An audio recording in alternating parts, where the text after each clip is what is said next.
Bagaimana jika seorang pencuri disuruh menjual seorang raja? Dan bagaimana jika raja itu justru menikmati jebakan tersebut? Inilah kisah Abu Nawas. Kecerdikan yang hampir merenggut nyawa, dan seorang pencuri yang diuji antara emas atau kehormatan.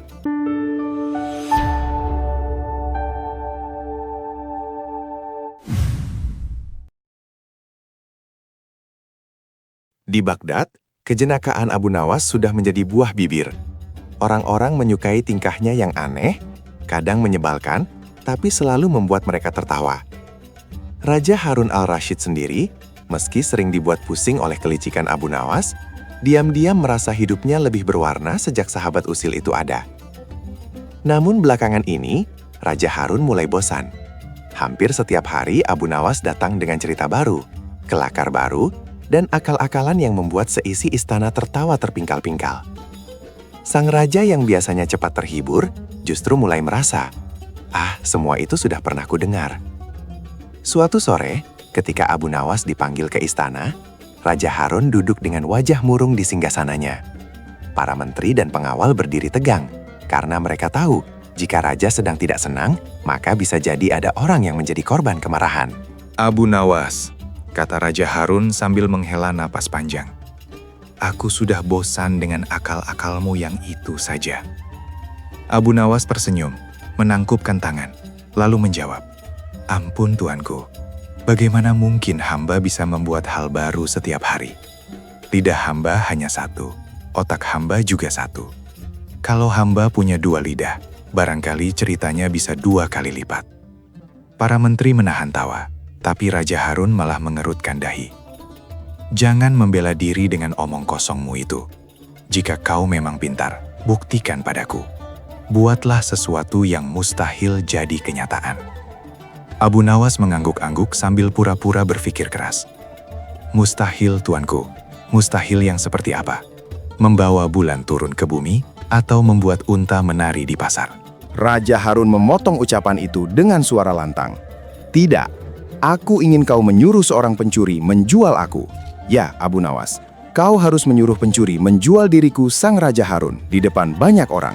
Kalau berhasil, aku akan memberimu hadiah besar. Tapi kalau gagal, Raja mengangkat tongkatnya, membuat semua orang di ruangan itu menelan ludah. Kalau gagal, aku akan menyuruh Algojo memenggal kepalamu. Suasana mendadak hening. Para menteri saling pandang seakan dingin berkata, Raja kali ini benar-benar serius. Mana mungkin manusia bisa dijual, apalagi seorang raja. Abu Nawas sendiri berlagak tenang meski hatinya berdebar kencang. Dia tahu Raja Harun sedang mencari cara untuk menjeratnya dalam kegagalan, tetapi justru tantangan itu membuat matanya berkilat nakal. Baiklah tuanku, kata Abu Nawas dengan suara mantap. Kalau itu perintah hamba, hamba akan melaksanakannya. Hamba akan menyuruh pencuri menjual tuanku. Tapi hamba mohon jangan marah kalau nanti benar-benar terjadi. Raja Harun mendengus. Kau ini gila, tidak mungkin bisa. Pergilah, aku beri waktu 1 minggu. Kalau dalam 7 hari kau gagal Abu Nawas, kepalamu akan berpisah dari badanmu. Abu Nawas membungkuk hormat, lalu berjalan keluar istana dengan langkah ringan, seolah tantangan itu bukanlah hukuman mati, melainkan undangan pesta. Dia bahkan bersiul kecil, membuat para menteri terheran-heran. Salah seorang menteri berbisik pada temannya. Orang itu memang sinting. Ditantang menjual raja malah tampak bahagia. Apa dia tidak tahu nasibnya terancam? Temannya menjawab lirih. Justru itulah Abu Nawas. Semakin sulit, semakin aneh, semakin dia suka. Kita lihat saja apa akalnya kali ini. Dan demikianlah petualangan Abu Nawas untuk menyuruh pencuri menjual Raja Harun pun dimulai. Hari kedua setelah menerima tantangan Raja Harun, Abu Nawas berjalan-jalan ke pasar Baghdad. Pasar itu selalu ramai. Suara pedagang yang menawarkan dagangan bercampur dengan teriakan pembeli yang menawar. Bau rempah, roti hangat, dan daging panggang memenuhi udara. Namun di balik hiruk-pikuk itu, selalu ada tangan-tangan nakal yang mencari kesempatan, para pencuri. Abu Nawas tahu, kalau ia ingin menyuruh pencuri menjual raja, pertama-tama ia harus menemukan pencuri yang cukup malang untuk menurut pada ide gilanya. Tak lama, terdengar keributan kecil di sudut pasar. Seorang pemuda kurus dengan baju compang-camping berlari tergopoh-gopoh sambil memeluk sekeranjang kurma. Di belakangnya, seorang pedagang berteriak marah, "Pencuri! tangkap pencuri itu." Orang-orang segera mengejar.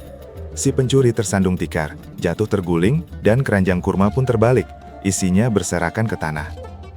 Anak-anak kecil segera memunguti kurma gratis itu, sementara si pencuri ditarik kasar oleh dua lelaki bertubuh kekar. "Bawa ke hakim," teriak salah seorang. "Biar kapok, biar tangannya dipotong," sambung yang lain. Melihat itu, Abu Nawas langsung tersenyum. "Nah, inilah calon yang kucari," pikirnya. Seorang pencuri yang sudah apes sejak awal pasti mudah diperalat. Abu Nawas mendekat dan berteriak, "Tunggu dulu, tunggu, jangan main hakim sendiri." Orang-orang menoleh melihat Abu Nawas datang dengan jubah lusuh dan sorban miring. Mereka mengenalnya. Orang itu terkenal usil, kadang gila, kadang pintar, tapi entah kenapa selalu punya cara membuat orang berhenti marah. "Apa maksudmu, Abu Nawas?" tanya pedagang kurma dengan wajah merah padam. "Dia mencuri daganganku." Abu Nawas pura-pura menghela napas panjang. "Memang benar dia mencuri, tapi kalian salah paham. Dia bukan mencuri untuk dirinya sendiri." "Lalu untuk siapa?" orang-orang serentak bertanya. Abu Nawas mendekatkan mulutnya dan berbisik dengan nada misterius, tapi cukup keras agar semua mendengar. "Dia mencuri untuk memberi makan tikus-tikus istana." Kerumunan mendadak terdiam, lalu meledak tertawa. Pedagang kurma ikut geli meski awalnya masih kesal. Si pencuri sendiri menatap Abu Nawas bingung, antara bersyukur atau semakin takut. "Sudahlah," kata Abu Nawas sambil menepuk bahu pedagang. "Berapa kerugianmu?" "Paling-paling hanya segenggam kurma," jawab pedagang mulai melunak. Abu Nawas mengeluarkan sekeping dirham dari sakunya. "Ini ganti rugi, anggap saja selesai. Setuju?" Pedagang menerima dengan senang hati dan kerumunan pun bubar sambil masih tertawa mendengar alasan Abu Nawas yang aneh. Tinggallah si pencuri yang kini berdiri kikuk menatap Abu Nawas dengan mata penuh tanda tanya. "Kenapa kau menolongku?" tanya si pencuri pelan. Abu Nawas menepuk dadanya. "Karena aku butuh orang sepertimu." "Orang seperti aku? Seorang pencuri?" "Gagal," sahut Abu Nawas. "Justru itu kau pas sekali. Aku sedang mendapat tugas mustahil dan hanya pencuri paling malang yang bisa menolongku." Tugas apa? Abu Nawas menoleh ke kiri dan ke kanan, lalu berbisik penuh rahasia. "Kau harus menjual Raja Harun." Mata pencuri itu melotot. "Apa? Kau gila? Mana mungkin manusia dijual? Lagi pula itu raja. Bisa-bisa aku langsung dipenggal." Abu Nawas tertawa terbahak-bahak. "Jangan khawatir, kau tidak akan dipenggal selama kau ikuti rencanaku. Percayalah, aku ini Abu Nawas. Kalau aku bilang bisa, berarti bisa. Kau hanya perlu jadi aktor utama dalam sandiwara ini." Pencuri itu masih ragu. "Tapi apa untungnya bagiku?" Abu Nawas menepuk pundaknya dan menjawab dengan tenang. "Kalau berhasil, kau akan kenyang makan di istana. Kalau gagal ya setidaknya kau tidak mati kelaparan karena aku mati lebih dulu." Pencuri itu terdiam, lalu tertawa pahit. "Baiklah Abu Nawas, aku sudah tidak punya apa-apa lagi untuk rugi. Katakan apa yang harus kulakukan." Abu Nawas menyeringai, matanya berkilat nakal. "Bagus, mulai besok kau bukan lagi pencuri pasar. Kau akan jadi pedagang. Pedagang yang menjual barang paling aneh di dunia. Seorang raja." Dan begitulah rencana konyol itu dimulai. Keesokan paginya, pencuri malang itu kembali menemui Abu Nawas di rumah kecilnya di pinggiran Baghdad. Rumah Abu Nawas sederhana, hanya berdinding tanah liat dengan pintu kayu yang sudah miring. Namun di dalamnya suasana selalu hangat oleh tawa, meski kadang juga penuh dengan rencana licik yang membuat orang geleng-geleng kepala. Si pencuri duduk gelisah memainkan jari-jarinya. "Abu Nawas, aku tidak bisa tidur semalaman. Bayangan kepalaku dipenggal terus menghantui. Kau benar-benar serius menyuruhku menjual Raja Harun?" Abu Nawas mengangguk tenang. "Serius? Kalau tidak serius, aku tidak mungkin berani terima tantangan dari raja. Justru karena tantangan ini mustahil, aku harus memutar otak lebih gila dari biasanya." Pencuri menelan ludah. "Tapi menjual manusia, bukankah itu haram?" Abu Nawas tersenyum licik. "Bukan manusia biasa yang kita jual, ini Raja Harun. Lagi pula kita tidak benar-benar menjualnya, kita hanya pura-pura menjualnya. Dan ingat, semua ini demi membuat raja sendiri tertawa. Kalau raja sudah tertawa, berarti kita selamat. Kalau dia tidak tertawa, ya kau boleh menangis duluan." "Kenapa aku yang harus menangis duluan?" "Karena aku sudah terbiasa dimarahi raja, kau belum," sahut Abu Nawas, membuat pencuri itu menepuk dahi. Abu Nawas lalu mengeluarkan sebuah karung lusuh. Di dalamnya ia keluarkan kain usang, sebuah ikat kepala lebar, dan papan kayu dengan tulisan aneh. "Ini apa?" tanya si pencuri. "Inilah properti untuk rencana kita," jawab Abu Nawas. Ia menunjukkan papan kayu itu, tulisannya berbunyi, "Pedagang budak resmi, barang dijamin asli." Pencuri hampir jatuh saking kagetnya. "Astaga, kau benar-benar gila. Aku harus menyamar jadi pedagang budak?" "Tepat sekali," kata Abu Nawas dengan mata berbinar. "Kau berdiri di pasar pura-pura menjual budak. Aku yang akan mengatur bagaimana caranya supaya Raja Harun sendiri tanpa sadar ikut terlibat." Pencuri menggeleng-geleng. Wajahnya campur aduk antara takut dan takjub. "Tapi bagaimana kau bisa menyeret raja ke pasar? Mana mungkin seorang raja mau berdiri di tengah orang banyak untuk dijual?" Abu Nawas tersenyum penuh rahasia. Itu bagian paling mudah. Kau lupa siapa yang paling penasaran di dunia ini? Tidak lain adalah Raja Harun sendiri. Kalau aku bilang ada barang ajaib di pasar yang hanya boleh dilihat oleh seorang raja, percayalah beliau akan datang. Kau tinggal siapkan daganganmu, dan aku yang akan menyodorkan raja ke tanganmu. Pencuri terdiam sejenak, lalu menghela napas panjang. "Ya Allah, kalau aku mati nanti, semoga dicatat mati karena ikut gila bersama Abu Nawas." Abu Nawas menepuk bahunya. "Jangan khawatir, kalau rencana ini berhasil, kau bukan hanya selamat.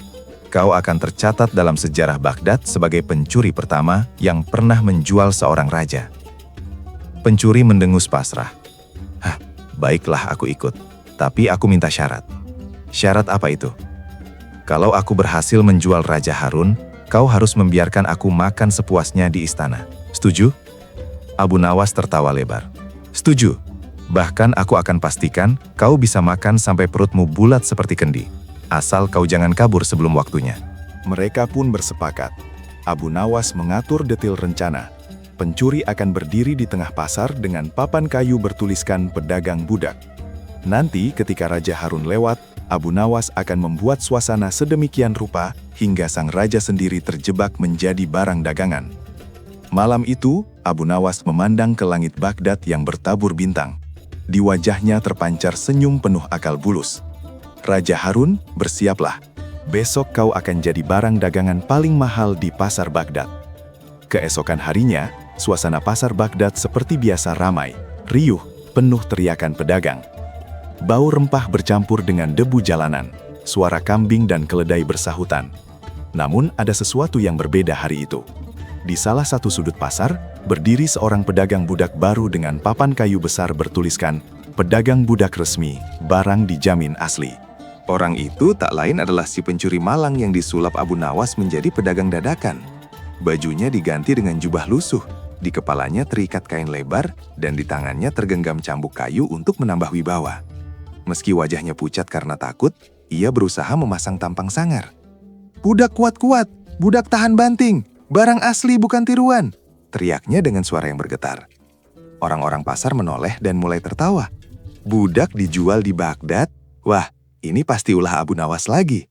Dan benar saja, tak lama kemudian Abu Nawas muncul dengan langkah santai. Ia mendekati pencuri itu, berbisik pelan, "Tenang, jangan gugup. Hari ini kita akan membuat sejarah." Sementara itu di istana, Raja Harun duduk resah. Ia masih memikirkan tantangan mustahil yang ia berikan pada Abu Nawas. Apakah benar si gila itu berani menyuruh pencuri menjual diriku? Pikirnya. Rasa penasaran membakar hatinya. Akhirnya Raja berkata kepada pengawalnya, "Bawa aku ke pasar. Aku dengar ada barang ajaib yang hanya boleh dilihat oleh seorang raja." Senyum Abu Nawas melebar ketika melihat rombongan raja muncul di ujung jalan pasar. Segera ia berseru keras-keras, "Wahai penduduk Baghdad, hari ini aku akan memperlihatkan dagangan paling langka di dunia. Budak istimewa, belum pernah ada yang menyamainya. Kalau kau lihat, kau pasti kagum." Orang-orang segera berkerumun. Si pencuri mulai panik, keringatnya mengucur deras. "Abu Nawas, apa maksudmu? Mana budaknya? Aku tidak punya siapa-siapa." Abu Nawas menepuk bahu pencuri itu dengan tenang. "Sabar, budaknya sebentar lagi datang sendiri." Kerumunan mendadak hening ketika rombongan Raja Harun mendekat. Prajurit mengusir orang-orang agar memberi jalan. Raja berjalan gagah, Jubahnya berkilau, wajahnya angkuh. Abu Nawas cepat-cepat maju dan menunduk hormat. Ampun tuanku, inilah saat yang hamba janjikan. Barang paling aneh yang pernah ada.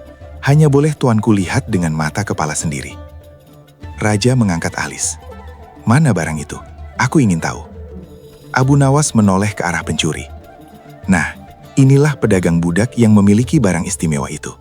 Silahkan tunjukkan kepada tuanku. Si pencuri hampir pingsan. Ia berbisik gemetar. Abu Nawas, kau mau aku mati sekarang juga? Tenang, ikuti saja alurku, balas Abu Nawas cepat. Dengan suara yang terbata-bata, si pencuri lalu berteriak. Lihatlah wahai semua orang, inilah budak paling gagah, paling berani, paling berwibawa yang pernah ada. Orang-orang tertawa, saling berbisik. Budak gagah? Mana orangnya? Si pencuri itu menunjuk tepat ke arah Raja Harun yang berdiri di tengah kerumunan. Itulah dia. Suasana pasar meledak. Orang-orang terperangah lalu tertawa terbahak-bahak. Seorang pedagang roti hampir tersedak mendengar pernyataan itu. Raja Harun sendiri mendadak merah padam. Apa maksudmu? Berani-beraninya kau menyebut aku budak yang dijual? Abu Nawas cepat-cepat maju, pura-pura bingung. Ampun tuanku, jangan marah dulu. Bukankah tuanku sendiri yang memerintahkan hamba agar menyuruh pencuri menjual tuanku? Nah, lihatlah, hamba sudah melakukannya. Raja terdiam. Para prajurit gelisah, siap menangkap si pencuri. Tapi kerumunan rakyat sudah keburu tertawa terpingkal-pingkal melihat Raja Harun dijadikan bahan dagangan. Kini Raja Harun benar-benar terjebak perangkap Abu Nawas. Jika ia marah besar, rakyat akan takut dan suasana rusak. Tapi jika ia ikut tertawa, harga dirinya sebagai raja dijual di pasar. Disinilah awal mula Raja Harun benar-benar masuk perangkap Abu Nawas. Pasar Baghdad hari itu benar-benar geger. Orang-orang berhenti berbelanja, semua berkumpul menonton tontonan aneh. Seorang pencuri kurus krempeng berdiri di atas kotak kayu dengan suara serak lantang menawarkan budak istimewa. Dan budak yang ia maksud tak lain adalah Raja Harun sendiri. "Wahai warga Baghdad," teriak si pencuri dengan wajah pucat. "Lihatlah daganganku hari ini, seorang budak yang gagah perkasa, tubuh tegap, mata berwibawa, suaranya menggelegar. Budak ini bisa memimpin 1000 prajurit hanya dengan sekali bentakan."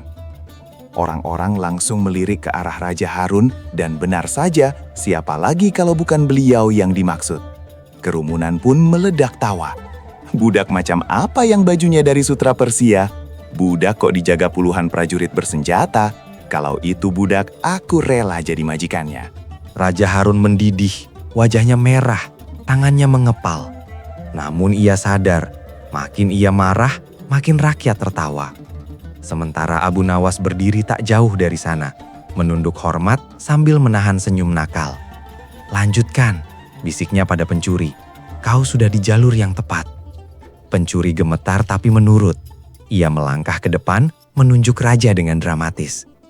"Budak ini sangat langka, hanya ada satu di dunia. Siapa yang berani membeli? Mulai dari 1 keping tembaga saja." Kerumunan makin heboh, beberapa orang iseng mengangkat tangan. "Aku beli dengan 1 kurma kering. Aku tambah 2 potong roti basi." Tawa menggema. Namun tiba-tiba seorang kakek tua yang miskin tapi jenaka maju ke depan. Ia mengeluarkan sekeping uang tembaga dari sakunya. "Ini, aku beli budak itu dengan uang terakhirku." Orang-orang bersorak. "Wah, Raja Harun laku, Raja Harun terjual." Si pencuri hampir jatuh saking gugupnya. Tapi Abu Nawas mendorongnya pelan. "Ambil uangnya, itu tandanya kau berhasil." Dengan tangan gemetar, pencuri menerima uang tembaga itu. Ia mengangkatnya tinggi-tinggi sambil berteriak, "Terjual! Budak paling berwibawa di Baghdad resmi berpindah tangan." Seluruh pasar berguncang oleh tawa. Anak-anak berlari sambil menirukan, "Budak raja! Budak raja!" Para pedagang menepuk-nepuk meja menahan perut mereka karena terlalu geli. Raja Harun sendiri berdiri kaku. Prajuritnya siap bergerak, tapi tatapan tajam sang raja menahan mereka. Dalam hati raja bergumam, "Abu Nawas benar-benar berhasil. Aku sudah dijual di depan rakyatku sendiri." Ia ingin marah, ingin berteriak, ingin membatalkan tontonan konyol itu. Tapi semakin ia berusaha menahan, semakin besar tawa rakyat yang menyaksikan. Sampai akhirnya, bibir raja sendiri tak tahan lagi. Sebuah senyum kecil muncul, lalu berubah menjadi tawa besar yang menggema. Abu Nawas, kau benar-benar gila. Aku Raja Harun al-Rashid telah resmi dijual seharga 1 keping tembaga. Orang-orang bersorak gembira. Abu Nawas maju membungkuk hormat sambil berkata, "Ampun tuanku, hamba hanya menjalankan titah. Bukankah tuanku sendiri yang memerintahkan agar hamba menyuruh pencuri menjual tuanku? Maka hari ini titah itu sudah terlaksana." Raja Harun mengangguk sambil masih tertawa. Ya, kau memang berhasil Abu Nawas. Dan aku harus akui, tak ada yang lebih pandai dari otak gilamu. Kerumunan rakyat pun bubar perlahan, masih mentertawakan peristiwa langka itu. Sementara pencuri malang itu berdiri lemas, menggenggam sekeping tembaga di tangannya. Ia tidak percaya dirinya barusan menjual seorang raja. Namun permainan Abu Nawas belum selesai, karena ia tahu Raja Harun pasti tidak akan membiarkan kejadian memalukan itu berlalu begitu saja. Pasar Baghdad mulai kembali ramai setelah tontonan aneh itu bubar. Orang-orang masih saling bercerita sambil tertawa bagaimana seorang pencuri malang bisa menjual raja mereka sendiri hanya dengan 1 keping tembaga. Di tengah keramaian yang mulai reda, Raja Harun berdiri dengan wajah campuran marah, malu sekaligus geli. Prajuritnya melirik cemas menunggu perintah, namun Raja hanya mengangkat tangan menahan amarahnya. Ia melangkah ke arah Abu Nawas yang menunduk hormat, sementara pencuri itu masih gemetar memegang uang tembaga. Abu Nawas, suara raja berat. Kau sungguh keterlaluan. Berani-beraninya membuatku jadi bahan dagangan di depan rakyat. Semua orang yang masih ada di pasar menahan napas. Abu Nawas bisa saja dipenggal di tempat itu juga. Tetapi si usil itu mengangkat wajahnya dengan tenang dan menjawab, "Ampun tuanku, hamba tidak berani lancang. Hamba hanya menuruti titah Baginda sendiri. Bukankah Baginda memerintahkan hamba agar menyuruh pencuri menjual Baginda? Hari ini perintah itu sudah terlaksana dengan sempurna. Buktinya Baginda sudah laku seharga 1 keping tembaga." Orang-orang kembali tergelak, beberapa sampai jatuh terduduk karena tak kuat menahan tawa. Si pencuri hampir terlonjak, buru-buru menyodorkan uang tembaga ke tangan raja sambil terbata. "Tuanku, ini hasil penjualannya." Raja Harun menatap uang itu lama sekali. Seketika bibirnya bergerak, lalu pecahlah tawa besar yang bergema ke seluruh pasar. "Abu Nawas, kau benar-benar membuatku kalah telak kali ini. Aku tidak bisa menyangkal, kau memang sudah melaksanakan tantanganku." Para prajurit ikut tertawa lega, begitu pula rakyat. Hanya si pencuri yang masih kebingungan, tidak tahu apakah ia harus ikut senang atau tetap waspada. Raja Harun kemudian menepuk bahu Abu Nawas. "Baiklah, sesuai janjiku, aku akan memberikan hadiah untukmu." Abu Nawas cepat-cepat menunduk dalam-dalam. "Ampun tuanku, hamba tidak meminta emas atau permata. Hamba hanya mohon 1 hal kecil. Biarkan pencuri malang ini ikut makan di istana. Paling tidak sampai perutnya kenyang." Raja Harun mengangkat alis lalu tertawa lagi. "Abu Nawas, kau benar-benar membuatku kalah telak kali ini. Aku tidak bisa menyangkal kau memang sudah melaksanakan tantanganku." Maka untuk pertama kalinya dalam hidup, si pencuri malang itu melangkah ke istana, bukan sebagai tahanan, melainkan sebagai tamu kehormatan. Ia sendiri hampir tak percaya dengan nasibnya. Dari mencuri kurma di pasar, kini ia duduk di meja makan kerajaan. Sementara itu, Abu Nawas duduk di samping Raja Harun menahan senyum puas. Dalam hatinya ia berkata, sekali lagi Abu Nawas menang. Raja memang berkuasa, tapi akal cerdik lebih perkasa. Hari itu, istana Baghdad dipenuhi aroma lezat dari dapur kerajaan. Para juru masak sibuk menyiapkan hidangan terbaik. Daging kambing panggang, roti hangat, kurma manis, serta susu kental. Semua itu bukan untuk para bangsawan, melainkan untuk tamu paling tak terduga. Seorang pencuri kurma yang baru saja menjual Raja Harun. Si pencuri duduk kaku di meja panjang. Matanya berbinar melihat makanan yang tak pernah terbayang olehnya. Ia makan dengan lahap, bahkan sampai tersedak, membuat semua orang tertawa geli. Abu Nawas yang duduk di sampingnya ikut tertawa, sementara Raja Harun hanya mengamati dengan senyum tipis. Setelah perjamuan selesai, Raja Harun memanggil Abu Nawas ke ruang singgasana. Hanya ada mereka berdua. Raja duduk dengan wajah serius, memainkan jenggotnya sambil menatap Abu Nawas yang sudah bersiap menunduk. Abu Nawas, ujar Raja pelan tapi tegas. Kau memang berhasil mengalahkanku di hadapan rakyat. Tapi apakah kau pikir aku akan membiarkan begitu saja kelicikanmu itu? Abu Nawas mencoba tersenyum canggung. Ampun tuanku, hamba hanya menjalankan perintah. Benar, jawab Raja. Dan sekarang aku juga akan memberi perintah baru. Jika kali ini kau gagal, maka lehermu yang akan jadi taruhannya. Abu Nawas tercekik tapi cepat-cepat menenangkan diri. Perintah apakah itu tuanku? Raja Harun tersenyum licik. Ia menepuk bahu si pencuri yang tiba-tiba dipanggil masuk. Mulai hari ini, aku titipkan pencuri ini padamu. Kau harus menjaga agar ia tidak mencuri lagi.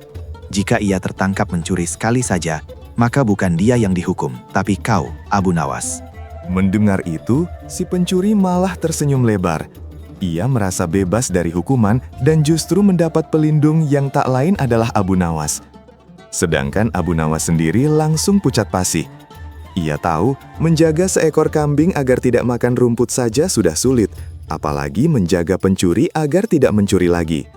Tuanku, Abu Nawas mencoba membela diri. Pencuri itu bukan anak kecil, bagaimana hamba bisa menjamin ia tidak mengulangi kebiasaannya? Namun Raja Harun hanya tertawa puas. Itulah hukumanku untukmu Abu Nawas. Jika akalmu memang setajam yang kau banggakan, buktikan sekarang. Dengan hati berat, Abu Nawas keluar dari istana bersama si pencuri. Orang-orang yang melihat mereka hanya bisa tertawa berbisik-bisik. Sekarang giliran Abu Nawas yang kerepotan. Si pencuri berjalan di sampingnya dengan langkah ringan, bahkan sesekali bersiul. Wahai Abu Nawas, kau sudah menyelamatkan perutku dari kelaparan. Sekarang kau juga yang harus menyelamatkan kepalaku dari hukuman. Rasanya enak sekali punya pelindung seperti dirimu. Abu Nawas menghela napas panjang. Dalam hatinya ia bergumam, "Ya Allah, kali ini akalku benar-benar diuji. Bagaimana caranya menjaga pencuri agar tidak mencuri lagi? Ini hukuman sekaligus jebakan dari raja." Namun matanya lalu berkilat. Ia menoleh kepada pencuri itu dan tersenyum samar. "Kalau begitu, wahai pencuri, mulai hari ini kau harus ikut aturan Abu Nawas. Kalau tidak, kita berdua yang celaka." Si pencuri terkekeh, tidak merasa takut sedikit pun. Ia hanya mengangguk seenaknya. Maka dimulailah babak baru. Bukan hanya Abu Nawas yang mempermainkan raja, tapi sekarang Raja Harun yang mempermainkan Abu Nawas. Malam itu Baghdad terasa sunyi. Abu Nawas berjalan lesu menuju rumahnya dengan beban besar di kepala. Di sampingnya si pencuri melangkah ringan, seperti orang yang baru saja mendapatkan keberuntungan terbesar dalam hidupnya. "Wahai Abu Nawas," kata pencuri itu sambil terkekeh. "Rasanya menyenangkan sekali jadi aku sekarang. Raja sudah tidak bisa menghukumku, dan kau pula yang harus menjaga keselamatanku. Kalau aku lapar, tinggal ambil makanan di pasar. Kalau aku butuh baju, tinggal ambil dari toko. Kau yang akan ditangkap, bukan aku." Abu Nawas menghela napas panjang. Ia tahu pencuri itu bicara jujur. Betapa berbahaya posisinya sekarang. Jika ia lengah sedikit saja, bukan hanya dirinya yang akan dipermalukan, tapi kepalanya bisa melayang. Setiba di rumah, Abu Nawas mengajak pencuri itu duduk di lantai tikar. Ia menuangkan air dalam kendi, lalu berkata serius, "Dengarkan aku baik-baik.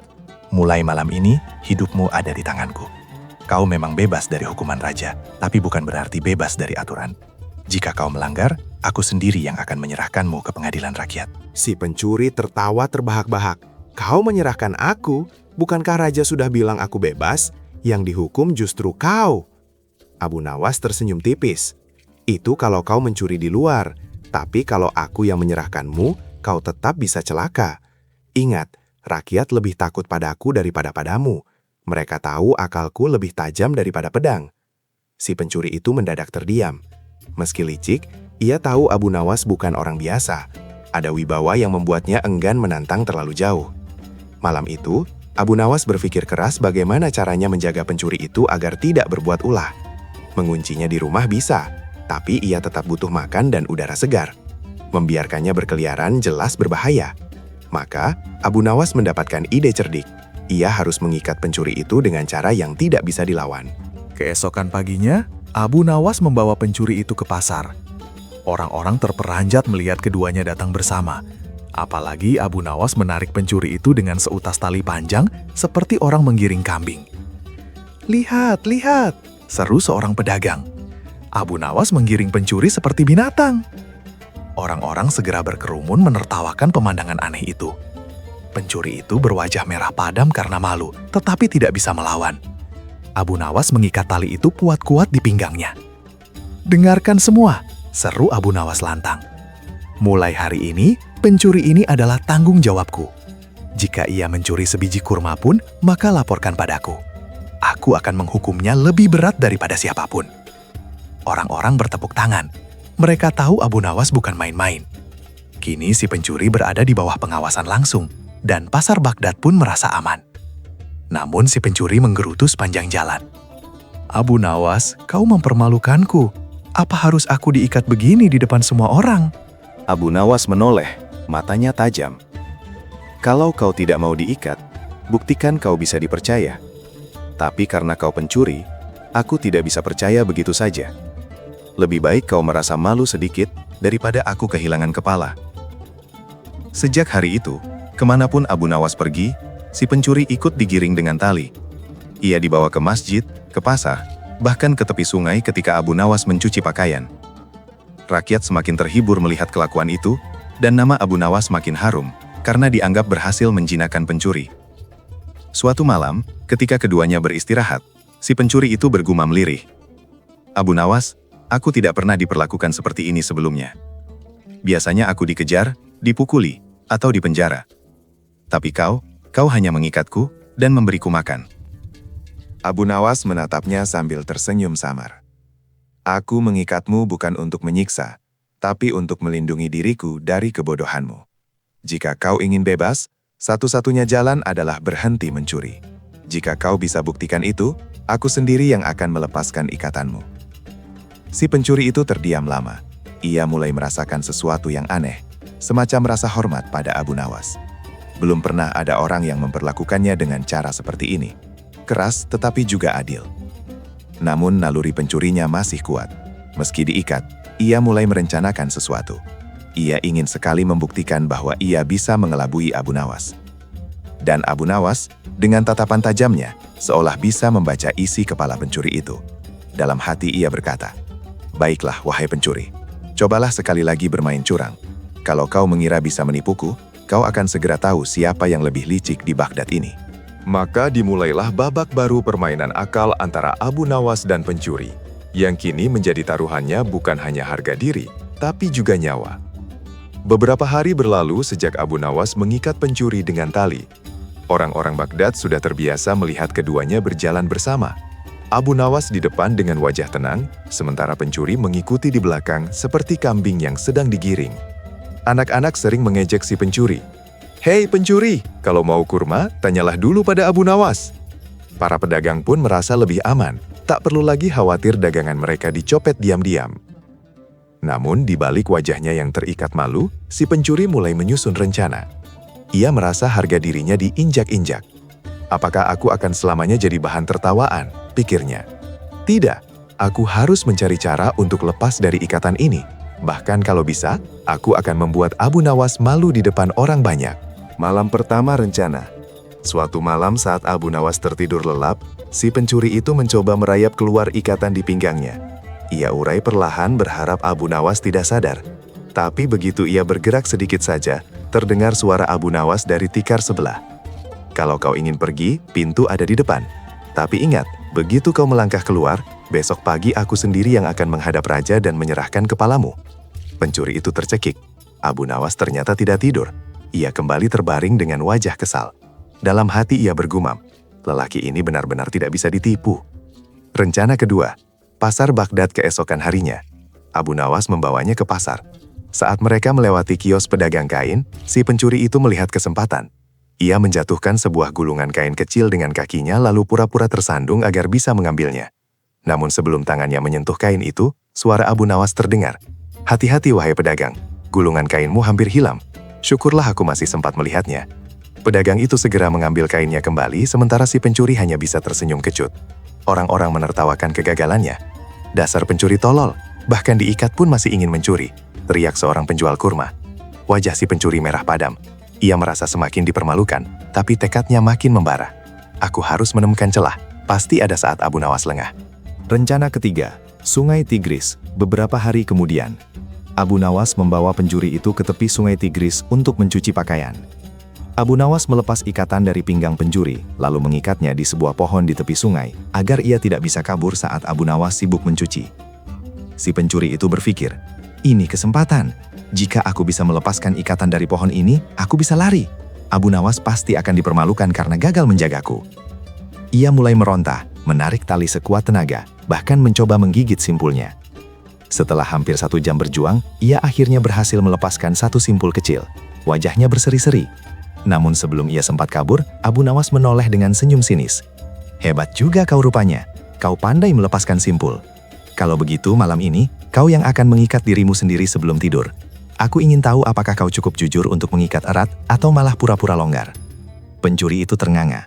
Rencananya justru berubah jadi hukuman baru, mengikat dirinya sendiri setiap malam. Pencuri mulai putus asa. Hari demi hari, semua rencana pencuri selalu gagal. Abu Nawas seolah punya mata di belakang kepala, bisa membaca gerak-geriknya bahkan sebelum terjadi. Dalam hati pencuri itu mulai putus asa. Ia bergumam lirih suatu malam. Abu Nawas, aku tidak mengerti bagaimana mungkin kau selalu tahu apa yang akan kulakukan. Aku bahkan belum sempat mencuri, tapi kau sudah mencegahku. Abu Nawas hanya tersenyum kecil. Karena aku dulu juga pernah lapar sepertimu. Aku tahu apa yang ada di kepalamu. Makanan, uang, dan kesempatan. Kau bukan licik, hanya terlalu mudah ditebak. Pencuri itu terdiam. Kata-kata Abu Nawas menancap di hatinya lebih dalam daripada ejekan orang-orang pasar. Malam itu, untuk pertama kalinya, pencuri bertanya dengan serius. Apakah kau pikir aku bisa berhenti mencuri, Abu Nawas? Atau aku memang sudah ditakdirkan jadi begini? Abu Nawas menatapnya lama. Tidak ada orang yang ditakdirkan jadi pencuri. Kau memilih jalan itu karena malas bekerja. Kalau kau mau, aku bisa mengajarmu sesuatu yang lebih mulia. Mata pencuri itu berkaca-kaca. Ia tidak pernah mendengar orang berbicara padanya dengan cara seperti itu. Biasanya ia hanya dihina, dipukuli, atau dilempari batu. Tapi Abu Nawas justru menawarkannya jalan keluar. Namun dalam hatinya masih ada keraguan. Ia berkata pelan, "Kalau begitu buktikan padaku, Abu Nawas. Ajari aku kalau memang benar aku bisa berubah." Abu Nawas tersenyum tipis. Baik, tapi ingat, kalau sekali lagi kau mencoba menipuku, aku tak akan menolongmu lagi. Kau akan kembali jadi pencuri malang yang dikejar semua orang. Pencuri itu menunduk merasa malu. Untuk pertama kalinya dalam hidupnya, ia mulai berpikir bahwa mungkin ia bisa meninggalkan kebiasaan buruknya. Di kejauhan, bulan Baghdad bersinar redup di atas langit malam. Abu Nawas tahu, permainan akal dengan pencuri ini belum selesai. Justru baru saja memasuki babak penting. Fajar menyingsing di Baghdad. Cahaya keemasan menyapu atap rumah-rumah, pasar, dan masjid. Di halaman rumah sederhananya, Abu Nawas duduk bersila dengan wajah penuh perhitungan. Di hadapannya si pencuri duduk termenung, masih terikat dengan tali yang sudah menjadi pakaian resminya beberapa hari terakhir. Wahai pencuri, kata Abu Nawas dengan suara tenang. Kau bilang semalam ingin berubah. Kau ingin kubuktikan bahwa hidupmu tidak harus selalu bergantung pada mencuri? Pencuri itu mengangguk pelan. Benar Abu Nawas, tapi aku tidak tahu bagaimana caranya. Aku tidak pernah belajar bekerja. Aku tidak punya keahlian apa-apa.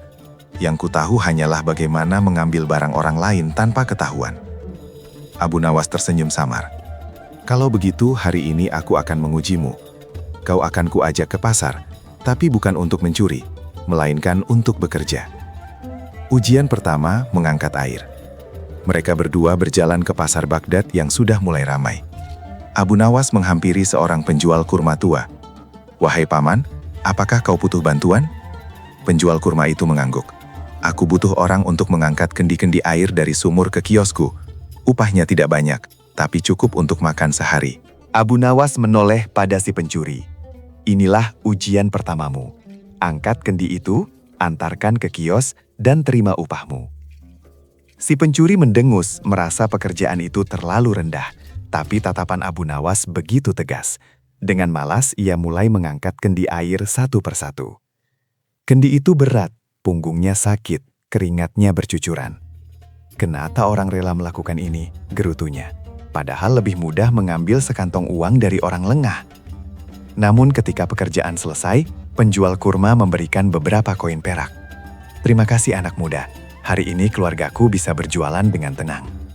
Si pencuri menatap koin itu lama sekali. Rasanya aneh, uang itu didapat bukan dengan lari, bukan dengan sembunyi, tapi dengan kerja keras. Untuk pertama kalinya, ia menerima uang tanpa rasa takut.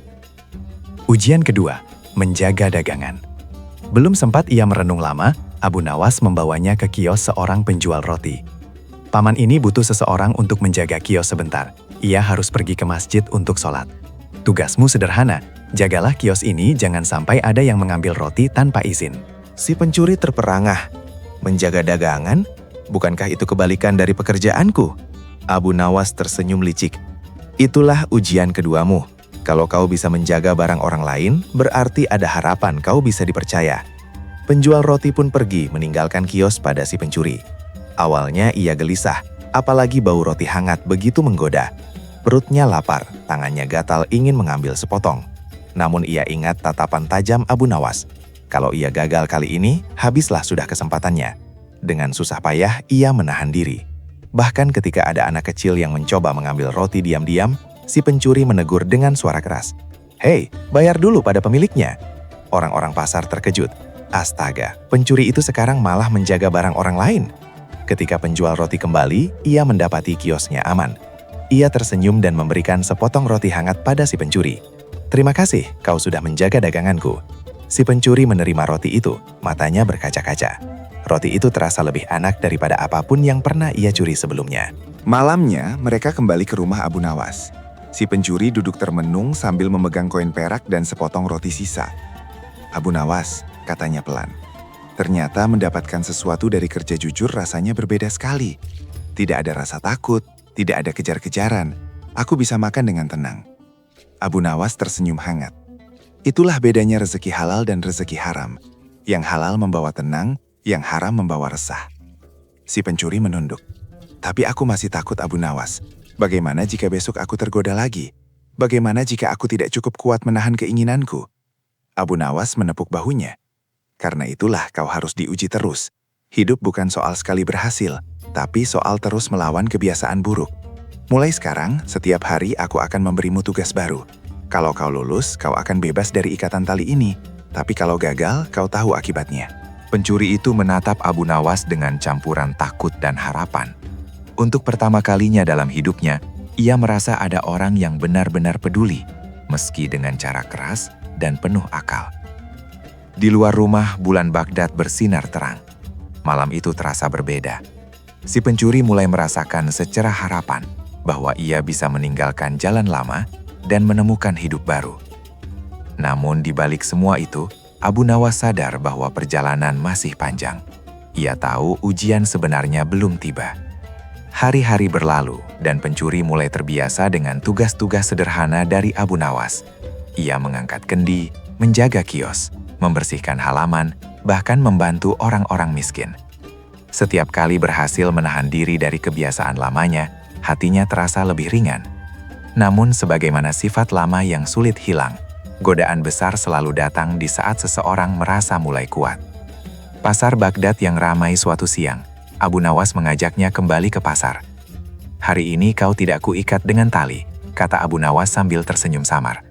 "Aku ingin melihat sejauh mana kau bisa dipercaya. Kau bebas berjalan, tetapi ingat, semua mata rakyat Baghdad kini memperhatikanmu." Pencuri itu terkejut. Untuk pertama kalinya, ia berjalan tanpa ikatan sejak berhari-hari. Rasa bebas itu membuat dadanya lapang, tapi juga muncul godaan. Kalau ia bebas, berarti ia bisa kabur, bisa mengambil apa saja. Tidak ada tali, tidak ada pengikat.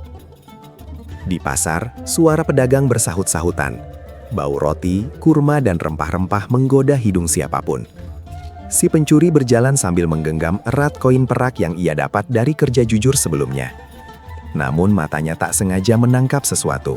Seorang saudagar kaya membawa kantong besar berisi emas. Kantong itu diletakkan sembarangan di atas gerobak. Napas si pencuri tercekat. "Itu emas," bisiknya lirih. Tangannya refleks gatal ingin meraih. Sekali saja, pikirnya. Hanya sekali. Dengan emas sebanyak itu, ia bisa hidup mewah tanpa harus bekerja.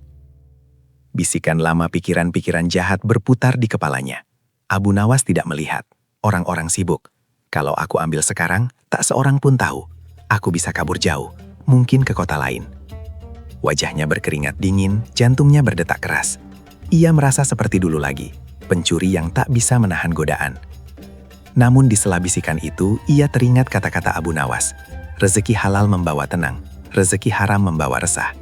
Ia menatap koin perak di genggamannya. Koin kecil itu memang tak seberapa dibanding kantong emas, tapi rasanya jauh lebih damai. Ujian semakin berat. Tepat ketika ia masih ragu, seorang anak kecil berlari menabraknya. Anak itu hampir terjatuh lalu memohon. "Tolong Tuan, ibuku sakit. Kami tak punya uang untuk membeli obat." Pencuri itu menelan ludah. Ia bisa saja mengabaikan anak itu dan tetap mengincar emas. Tapi ia tahu, inilah ujian sebenarnya. Dengan tangan gemetar ia menyerahkan satu koin perak yang ia punya. "Ini, ambillah untuk ibumu." Anak itu tersenyum lebar lalu berlari pergi. Pencuri itu tertegun. Ada rasa hangat yang menyusup ke dalam hatinya. Rasa yang tak pernah ia alami saat mencuri. Abu Nawas mengawasi tanpa ia sadari. Abu Nawas berdiri tidak jauh mengamati semua kejadian itu. Ia melihat bagaimana pencuri hampir tergoda, lalu menahan diri. Bahkan merelakan koinnya untuk orang lain. Abu Nawas tersenyum puas. Akhirnya benih kebaikan itu mulai tumbuh, pikirnya. Ia mendekat perlahan. "Wahai pencuri," ucapnya tiba-tiba. Pencuri itu terlonjak kaget. "Abu Nawas, kau melihat semua?" Abu Nawas mengangguk.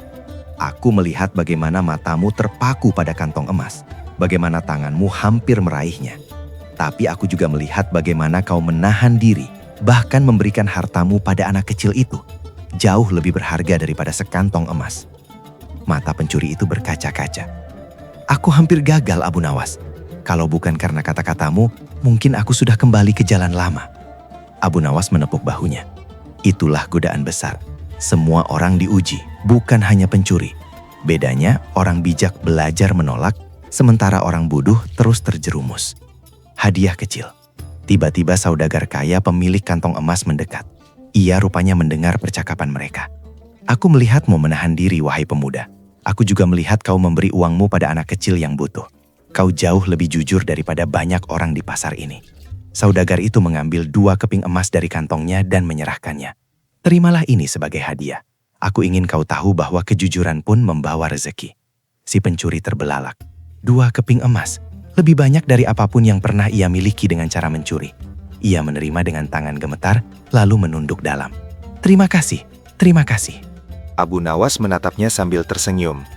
"Ingat, ini bukan hasil curian. Ini adalah hadiah dari kejujuranmu. Rasakan bedanya di dalam hatimu." Kesadaran baru. Malamnya si pencuri itu duduk termenung di rumah Abu Nawas.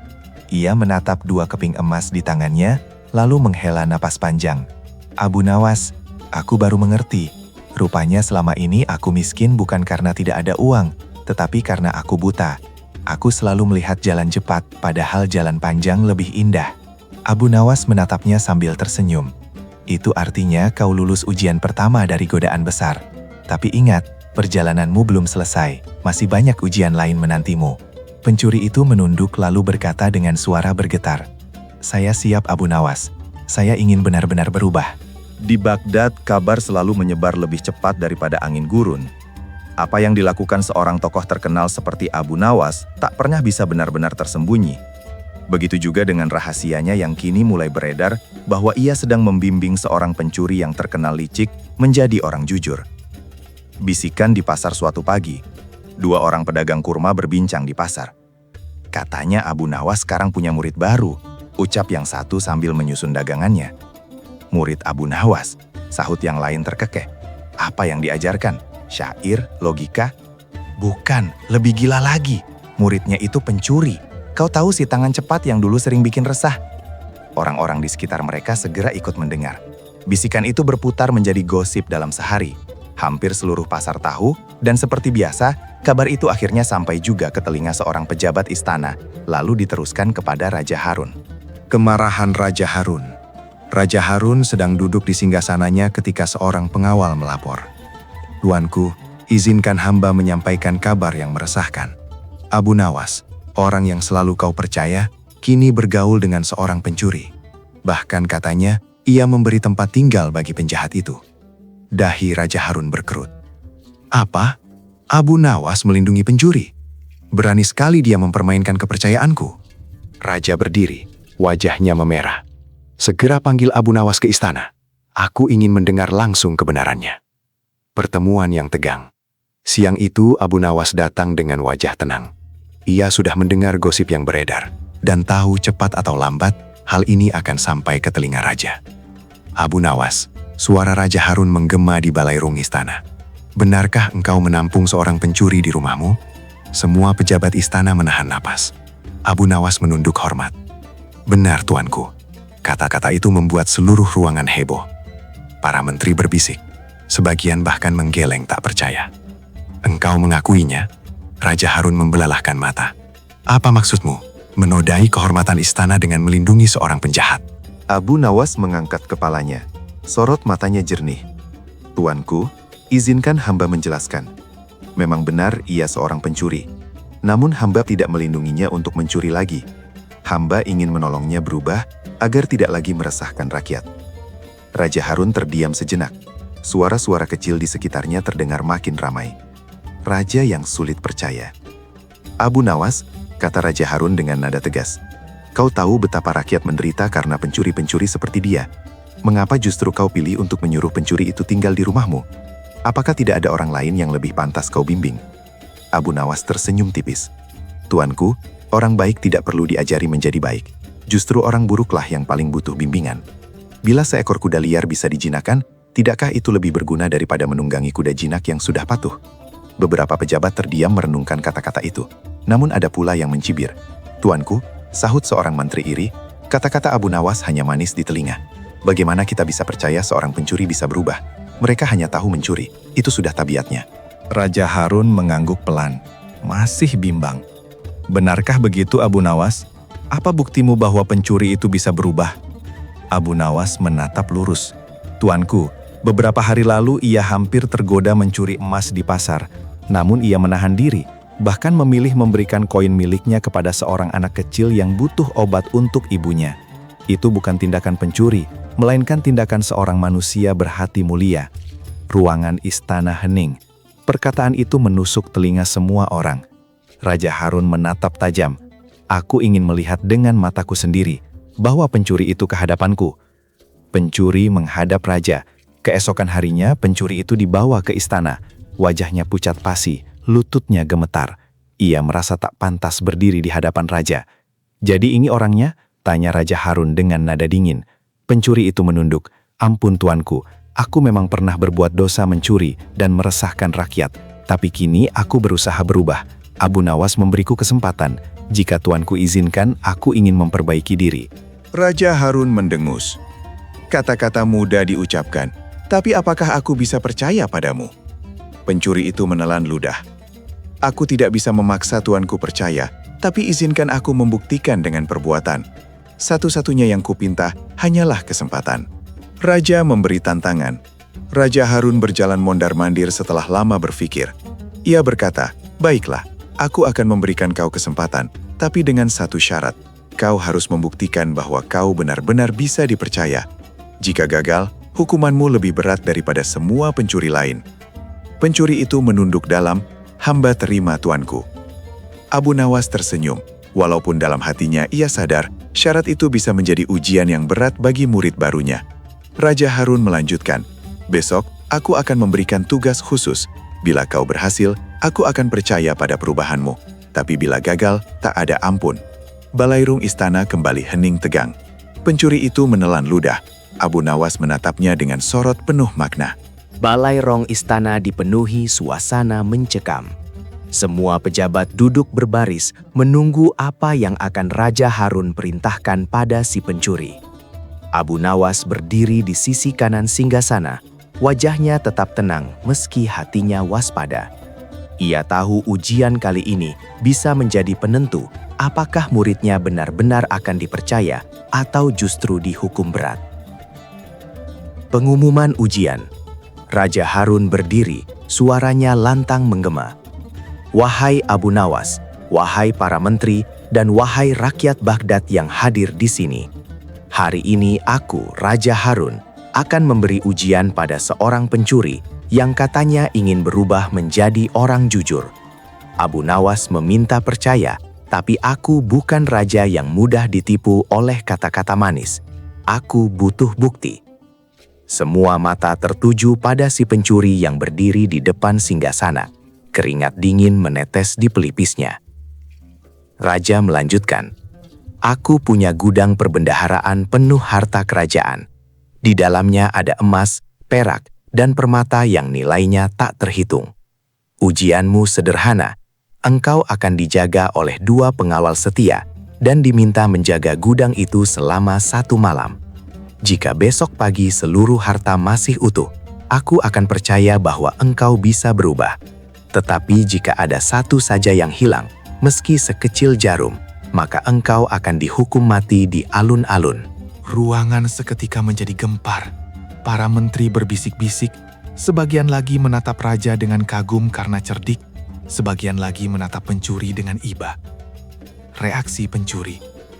Wajah pencuri pucat basi. Menjaga gudang harta itu sama saja dengan meletakkan roti hangat di depan tikus yang lapar. Bagaimana mungkin ia bisa menahan diri selama malam suntuk melihat harta yang berkilau? Ia menelan ludah. "Ampun tuanku, apakah tidak ada ujian lain? Hamba takut tidak sanggup." Raja Harun mengangkat alisnya. "Tak sanggup. Itu berarti Abu Nawas hanya bermain-main padaku. Kau tetaplah pencuri yang tak bisa dipercaya." Pencuri itu buru-buru berlutut. "Tidak tuanku, hamba akan melakukannya. Demi kesempatan yang Abu Nawas berikan, hamba akan menjaga gudang itu." Raja Harun tersenyum tipis. "Bagus, aku akan menunggu hasilnya." Percakapan dengan Abu Nawas. Setelah sidang bubar, Abu Nawas menghampiri muridnya yang masih gemetar. "Kau takut?" tanyanya pelan. Pencuri itu menunduk. "Sangat takut, Abu Nawas. Bagaimana aku bisa menahan semalaman melihat harta yang berkilau? Aku takut imanku goyah." Abu Nawas menepuk bahunya. "Takut adalah awal dari kewaspadaan. Dengarkan aku. Jangan kau pandang harta itu sebagai milikmu, tapi pandanglah ia seperti api. Api memang indah berkilau, tapi jika disentuh hanya membakar tanganmu. Ingat, 1 permata saja yang hilang akan membinasakanmu. Tapi jika kau lulus, seluruh Baghdad akan percaya padamu." Pencuri itu menarik napas panjang. "Aku akan berusaha, Abu Nawas, demi kesempatan ini." Malam di gudang perbendaharaan. Malam pun tiba. 2 pengawal setia mengantar pencuri itu ke gudang besar kerajaan. Pintu besi digembok, tapi mereka memberinya kunci. "Tugasmu menjaga, bukan terkunci," kata salah satu pengawal dingin. Begitu pintu dibuka, pencuri itu terperangah. Cahaya obor memantul pada tumpukan emas, permata, dan perak yang disusun rapi. Karung-karung penuh koin bertumpuk, peti-peti kayu berisi batu mulia berkilauan. Pemandangan itu membuat matanya berkunang-kunang. Dalam hati kecilnya terdengar suara lama. "Ambil saja 1, hanya 1 permata kecil. Siapa yang tahu? Abu Nawas tak ada di sini. Raja pun tak akan menghitung. Kau bisa kaya tanpa ketahuan." Tangannya mulai gemetar. Ia mendekat pada sebuah peti yang terbuka berisi permata biru sebesar telur merpati. Cahaya obor membuatnya tampak seperti bintang jatuh. Ia hampir mengeluarkan tangan, namun seketika ia mengingat wajah Abu Nawas, tatapan jernihnya, dan kata-kata terakhirnya, "Harta itu api."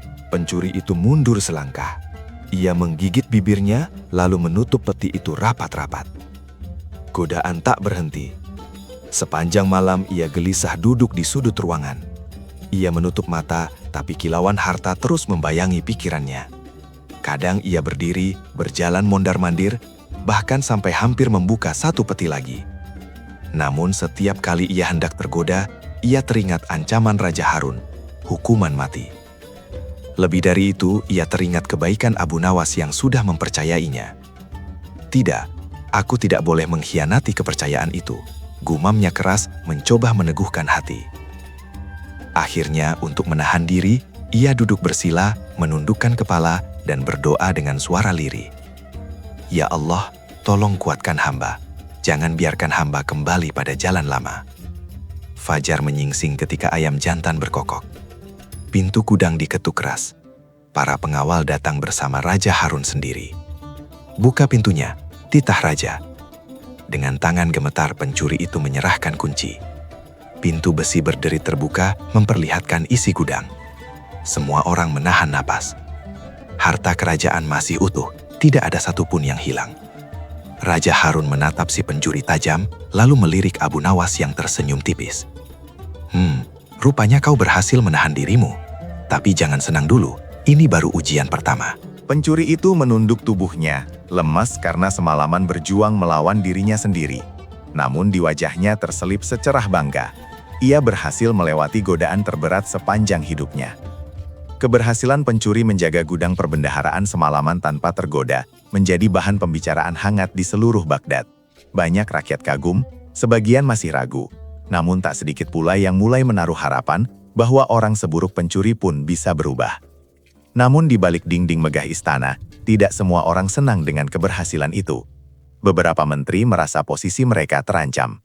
Kecemburuan di balik singgasana. "Apakah kalian lihat?" bisik Menteri Faruk, pria gemuk yang terkenal licik, kepada dua rekannya. Raja mulai memberi perhatian pada pencuri itu. Bahkan Abu Nawas tampak bangga. Jika ini berlanjut, mungkin Raja akan mengangkatnya jadi pejabat. Menteri lainnya, seorang tua berambut putih bernama Qasim, mendengus. Tak masuk akal. Bagaimana mungkin seorang pencuri yang baru saja bertaubat bisa sejajar dengan kita yang sudah bertahun-tahun mengabdi? Faruk menyeringai. Tapi ingatlah, Raja Harun seringkali membuat keputusan aneh karena pengaruh Abu Nawas. Jika Abu Nawas bilang pencuri itu layak dipercaya, siapa tahu Raja benar-benar percaya. Mereka bertiga berpandangan, lalu perlahan senyum sinis mengembang di wajah masing-masing. "Kalau begitu," ucap Qasim dengan suara rendah, "kita harus memastikan pencuri itu gagal dalam ujian berikutnya. Kalau ia jatuh, maka Abu Nawas pun ikut tercoreng." Rencana busuk, mereka pun merancang tipu daya. Mereka akan membuat pencuri itu tergoda untuk mencuri dengan cara yang lebih licik, bukan sekadar menaruh harta di hadapannya, tetapi menciptakan jebakan yang seolah-olah kesempatan emas. Sehingga ketika ia tergelincir sedikit saja, Raja bisa melihat bukti nyata bahwa ia tak bisa dipercaya. "Besok Raja pasti memberi ujian baru," kata Faruk. "Kita akan ikut campur. Kita taruh harta kecil yang mudah diambil, lalu menuduhnya mencuri. Meski ia tak menyentuh, kita bisa mengatur saksi palsu." Menteri ketiga, seorang muda bernama Jalal, tertawa. "Bagus. Begitu ia tertangkap basah, Raja akan marah. Abu Nawas akan dipermalukan, dan kita kembali berkuasa penuh." Mereka bertiga lalu menyusun detailnya. Mereka memilih barang kecil yang bernilai tinggi, sebuah cincin emas berhias permata merah milik perbendaharaan kerajaan. Jika cincin itu hilang, siapapun akan segera menuduh pencuri. Hari ujian kedua. Pagi berikutnya Raja Harun memanggil si pencuri dan Abu Nawas ke balairung istana. "Aku masih belum sepenuhnya percaya," kata Raja dengan tegas. "Maka aku beri ujian kedua. Kau akan bekerja di dapur istana selama 3 hari. Tidak ada yang lebih jujur daripada orang yang bisa dipercaya dengan makanan Raja." Para menteri pura-pura mendukung, padahal mereka sudah mengatur agar cincin emas itu diselipkan di salah satu wadah tepung di dapur. Mereka juga menyiapkan saksi palsu, seorang pelayan yang dibayar untuk mengatakan bahwa ia melihat pencuri mengambil cincin itu. Suasana di dapur istana. Pencuri itu masuk ke dapur istana dengan gugup. Ia tidak pernah bekerja di tempat sebesar ini. Puluhan pelayan mondar-mandir membawa panci besar, mengaduk sup, memotong sayuran. Aroma rempah-rempah memenuhi udara. Ia berbisik, "Aku harus hati-hati. Kalau aku salah langkah sedikit saja, mungkin aku akan kehilangan nyawaku." Ia bekerja dengan rajin, membersihkan beras, mengupas bawang, bahkan membantu mengangkat kendi air. Para pelayan mulai terkejut melihat betapa tekunnya ia, bahkan mulai berbisik, "Si pencuri itu ternyata bekerja lebih rajin daripada banyak pelayan lain." Namun tanpa ia ketahui, bahaya sedang menunggu. Cincin emas yang hilang. Pada hari kedua, ketika ia sedang mengangkat karung tepung, tiba-tiba salah satu menteri masuk ke dapur bersama para pengawal. Suaranya lantang. "Berhenti semua. Kami mendapat laporan ada cincin emas kerajaan yang hilang. Cincin itu terakhir disimpan di dapur ini." Suasana seketika gaduh. Semua pelayan saling pandang. Si pencuri terperangah. Cincin emas, apa hubungannya dengan dapur? Menteri Faruk berpura-pura murka. Ia menunjuk si pencuri. Dan siapa yang paling mencurigakan? Tentu saja orang ini. Seorang pencuri yang tiba-tiba bekerja di dapur. Bukankah jelas ia memanfaatkan kesempatan? Pencuri itu panik. Tidak, aku tidak mengambil apa-apa. Aku hanya bekerja sesuai tugas." Faruk menyeringai. Benarkah? Kalau begitu, mari kita geledah. Mereka mulai menggeledah karung-karung tepung, panci-panci, dan peralatan dapur. Tak lama kemudian seorang pelayan yang sudah disuap berpura-pura berseru. Tuan, lihat ini, cincin emas ada di karung tepung yang dipindahkan oleh dia. Semua mata memandang ke arah pencuri. Wajahnya memucat, tubuhnya gemetar. Bukan aku, demi Allah bukan aku. Aku tidak tahu cincin itu ada di situ. Tapi suara kerumunan pelayan mulai ribut. Beberapa percaya, beberapa meragukan. Namun menteri-menteri itu terus mendesak. Tuanku Raja harus tahu kebenaran ini, kata Faruk dengan puas. Lihatlah, Abu Nawas salah besar. Seekor serigala tetap serigala, meski kau pakaikan jubah domba. Kebingungan Abu Nawas. Abu Nawas yang baru masuk ke dapur segera menyadari situasi.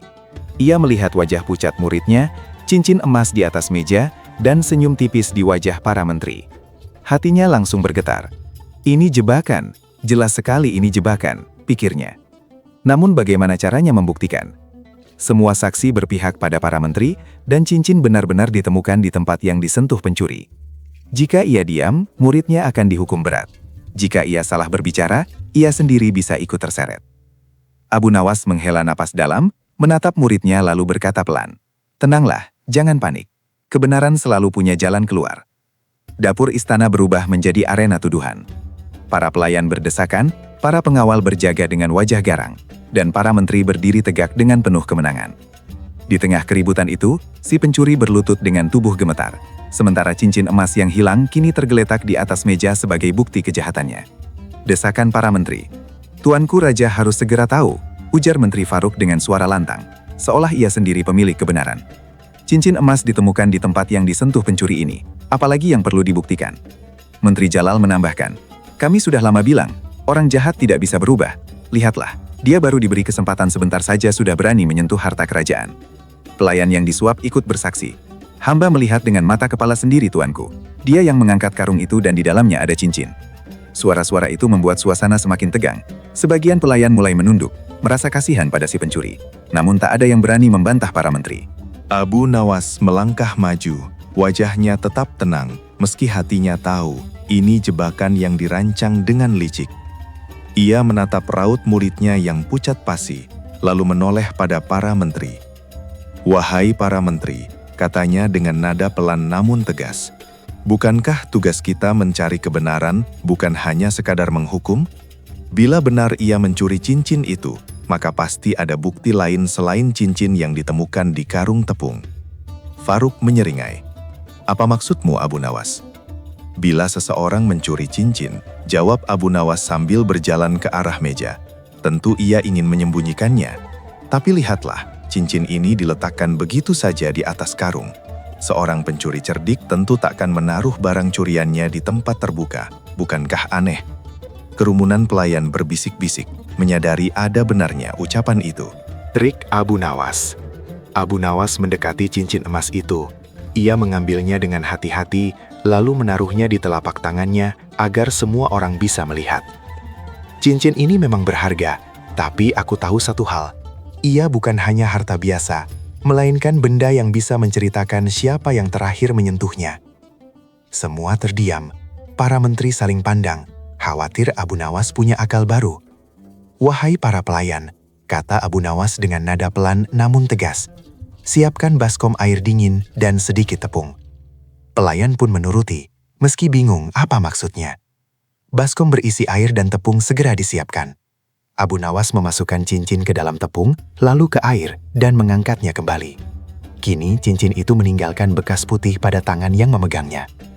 Abu Nawas mengangkat telapak tangannya, memperlihatkan noda tepung jelas menempel. Lihatlah, siapapun yang terakhir memegang cincin ini sebelum ditemukan, pasti punya bekas tepung di tangannya. Sekarang, mari kita periksa. Menguji para menteri. Abu Nawas dengan cepat memeriksa tangan pencuri.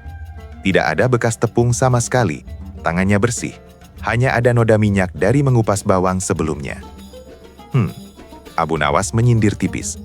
Jadi bukan dia yang meletakkan cincin ini di karung tepung. Para pelayan mulai bersorak kecil, sebagian lega. Faruk gelagapan. Itu tidak membuktikan apa-apa. Abu Nawas meliriknya tajam. Kalau begitu, mari kita periksa tanganmu dan tangan para pelayan yang ada di sini. Pelayan yang disuap maju dengan wajah gugup. Saat diperiksa, di ujung jarinya terlihat jelas sisa noda tepung yang tak sempat dibersihkan. Kerumunan langsung ribut. Lihat, ada tepung di tangannya. Pelayan itu gemetar, wajahnya pucat. Ampun, hamba hanya diperintah. Diperintah siapa? Tanya Abu Nawas dengan nada menekan. Pelayan itu menoleh ke arah Faruk dan Jalal, lalu menunduk ketakutan. Hamba hanya diperintah mereka. Hamba tak berani menolak. Kebenaran terungkap. Seluruh dapur istana mendadak riuh. Semua orang menatap para menteri dengan sorot tuduhan. Wajah Faruk memerah. Jalal mencoba menyangkal, sementara Qasim berdiri kaku seperti batu. Saat itulah Raja Harun masuk, penasaran karena mendengar keributan. "Apa yang terjadi di sini?" tanyanya dengan suara berat. "Tuanku, cincin emas yang katanya dicuri ternyata hanyalah jebakan. Para menteri sendiri yang memerintahkan pelayan untuk meletakkannya di karung, lalu menuduh muridku." Raja Harun menatap pelayan yang masih berlutut gemetar. "Benarkah itu?" Pelayan mengangguk cepat. "Benar, tuanku. Hamba dipaksa dan diberi uang untuk melakukannya." Wajah Raja Harun memerah karena marah. Ia menatap tajam para menteri. "Berani sekali kalian mempermainkan keadilan kerajaan, menjebak orang tak bersalah hanya untuk menjatuhkan Abu Nawas." Para menteri langsung berlutut, memohon ampun. Tapi Raja Harun mengangkat tangannya, menandakan tak ada ampun untuk perbuatan licik. Kelegaan pencuri. Sementara itu si pencuri hampir menangis lega. "Abu Nawas, kalau bukan karena kepandaianmu, aku pasti sudah dihukum mati." Abu Nawas berbisik, "Ingatlah ini muridku. Orang jujur mungkin bisa dituduh, tapi pada akhirnya kebenaran akan membebaskannya. Dan kau telah membuktikan dirimu tetap teguh meski dijebak." Pencuri menunduk dalam. "Aku berjanji, aku tidak akan pernah kembali ke jalan lama. Aku akan hidup jujur sekalipun semua orang mencoba menjebakku." Abu Nawas menepuk bahunya. "Itulah yang ingin kudengar." Raja Harun menyimpulkan, "Aku menyaksikan sendiri betapa si pencuri ini difitnah, namun kebenaran berpihak padanya. Mulai hari ini, aku akan memberikan kesempatan lebih besar, dan kalian para menteri yang licik akan mendapatkan ganjaran setimpal." Sorak-sorai para pelayan bergema, si pencuri meneteskan air mata lega, sementara Abu Nawas menatapnya dengan bangga.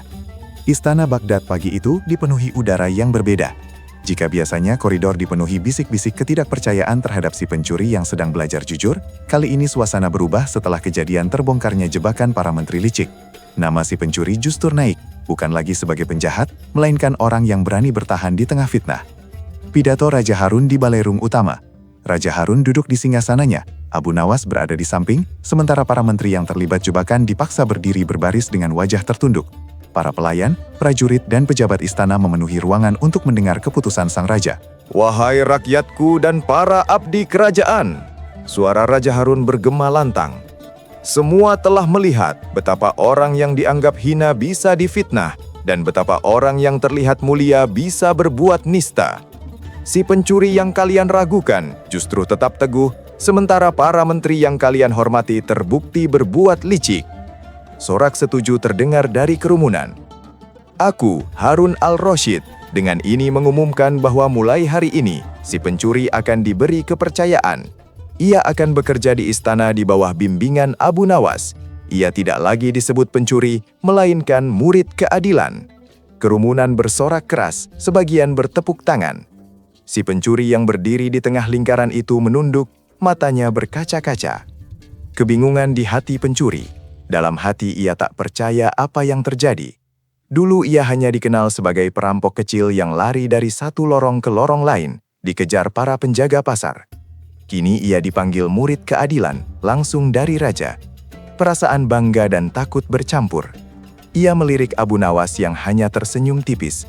Senyum itu seakan berkata, "Jangan terbuai, ujian sebenarnya baru dimulai." Menguji kejujuran. Hari pertama ia menjaga gudang, seorang pelayan tua datang membawa keranjang kosong. "Nak, izinkan aku mengambil sedikit gandum. Anakku sakit dan kami tak punya apa-apa di rumah." Si pencuri ragu. Ia ingat ucapan Abu Nawas. "Lihat, siapa yang lapar, siapa yang rakus." Ia pun memperhatikan wajah pelayan itu. Benar, matanya cekung, tubuhnya kurus. Tanpa banyak kata, ia memberikan sedikit gandum. Namun malam harinya, datang pelayan lain berpakaian rapi dengan perhiasan di jari-jarinya. "Hei, bukakan pintu gudang. Aku mau sedikit daging untuk jamuan keluargaku." Kali ini si pencuri menolak tegas. "Tidak bisa, semua makanan di sini milik rakyat. Kalau kau mau, mintalah izin raja." Pelayan itu marah besar. "Berani sekali kau pencuri busuk, siapa kau menahanku?"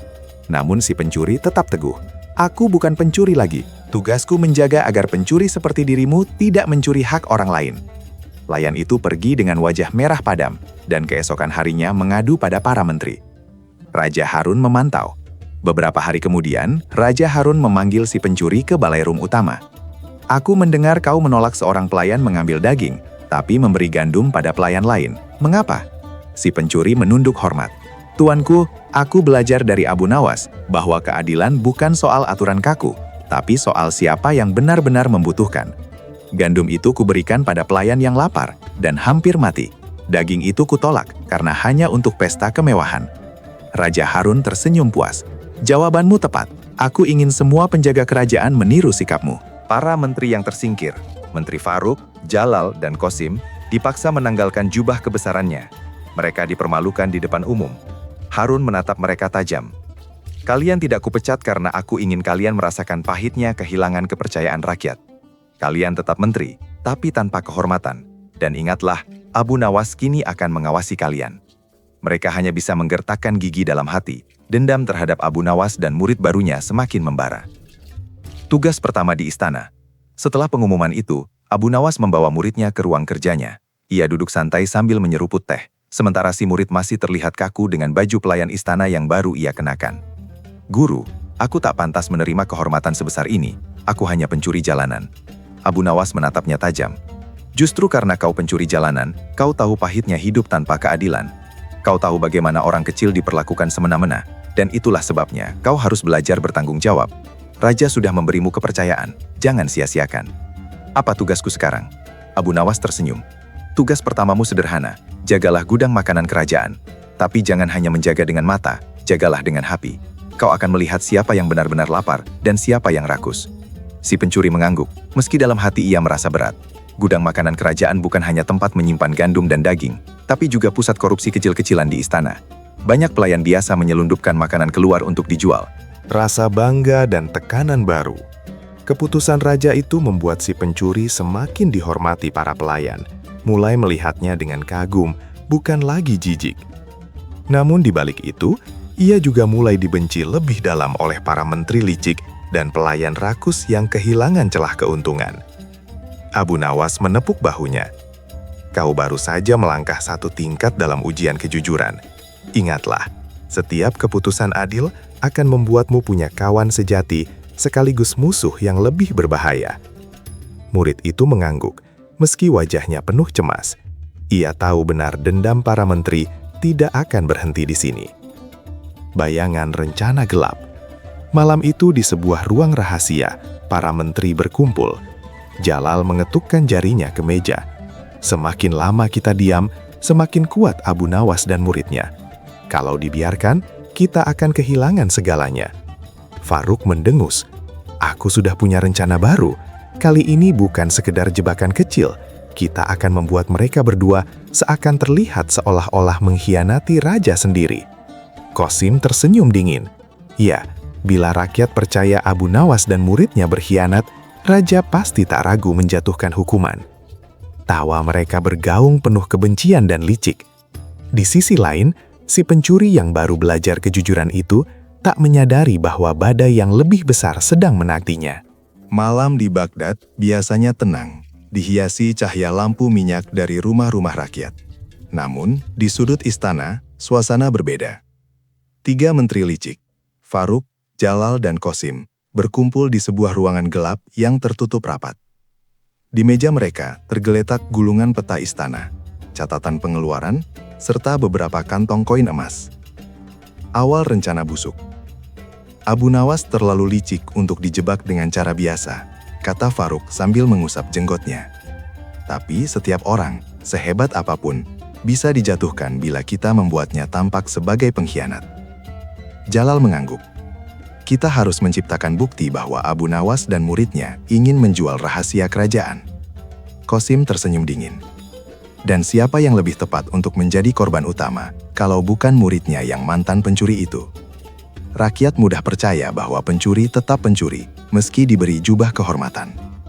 Mereka pun mulai menyusun siasat, menyusun perangkap. Pertama, mereka merencanakan untuk menghilangkan beberapa barang berharga dari gudang perbendaharaan, gulungan dokumen perdagangan rahasia dengan negeri tetangga, dan beberapa perhiasan kerajaan. Barang-barang itu akan ditanam di kamar si pencuri, lalu ditemukan oleh para prajurit istana. Bila dokumen itu ditemukan di tangannya, raja pasti murka, apalagi bila kita menambahkan saksi palsu. Faruk menambahkan, kita akan menyuap beberapa pedagang asing untuk pura-pura mengaku telah berhubungan dengan murid Abu Nawas. Cukup satu pengakuan, dan raja takkan ragu lagi. Mereka bertiga tertawa pelan, yakin rencana ini jauh lebih matang dari jebakan cincin sebelumnya. Beberapa hari kemudian, seorang pelayan muda dipanggil ke ruang menteri. Wajahnya pucat karena ia tahu siapapun yang dipanggil oleh ketiga menteri itu jarang pulang dengan hati tenang. Nah, kata Qasim dengan suara manis, kamu bekerja di bagian penyimpanan berbendaharaan bukan? Kami punya tugas bagimu. Pelayan itu menunduk. Apa yang harus hamba lakukan, Tuan? Faruk meletakkan sekantong emas di atas meja. Bawa dokumen-dokumen ini dan perhiasan kecil ini ke kamar si pencuri. Letakkan diam-diam, lalu kabarkan pada kami. Sisanya biarkan kami yang urus. Pelayan itu gemetar. Tapi Tuan, kalau ketahuan hamba bisa dihukum mati. Jalal mencondongkan tubuh, matanya dingin. Kalau kau menolak, kau akan dihukum sekarang juga. Pilih mati malam ini, atau kaya besok pagi. Dengan tubuh bergetar, pelayan itu tak punya pilihan selain menerima perintah. Sementara itu, Abu Nawas yang sudah terbiasa dengan intrik istana mulai merasakan keganjilan. Beberapa pelayan terlihat gelisah setiap kali berpapasan dengannya. Ada bisik-bisik yang tiba-tiba terhenti begitu ia mendekat. Ia menoleh pada muridnya. Kau merasakan sesuatu aneh di istana? Muridnya mengangguk. Iya guru, beberapa prajurit memandangku seperti aku sudah bersalah. Seolah-olah mereka hanya menunggu waktu untuk menangkapku. Abu Nawas menyipitkan mata. Itu tanda kita sedang diawasi.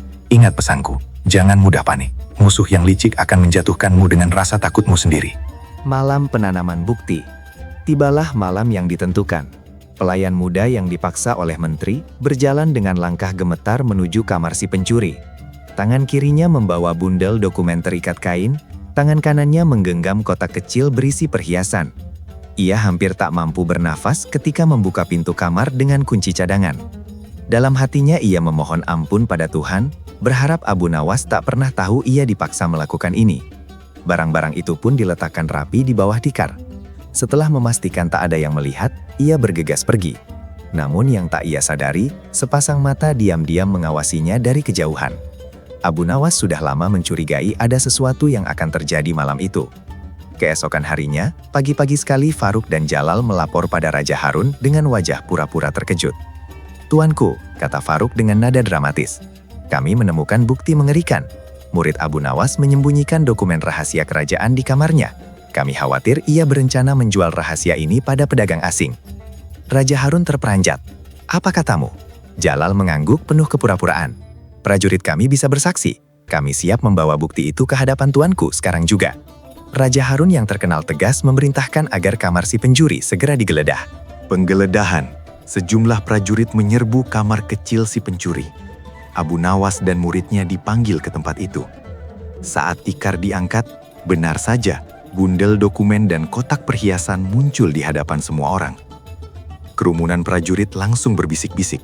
Sebagian menatap si pencuri dengan wajah kecewa.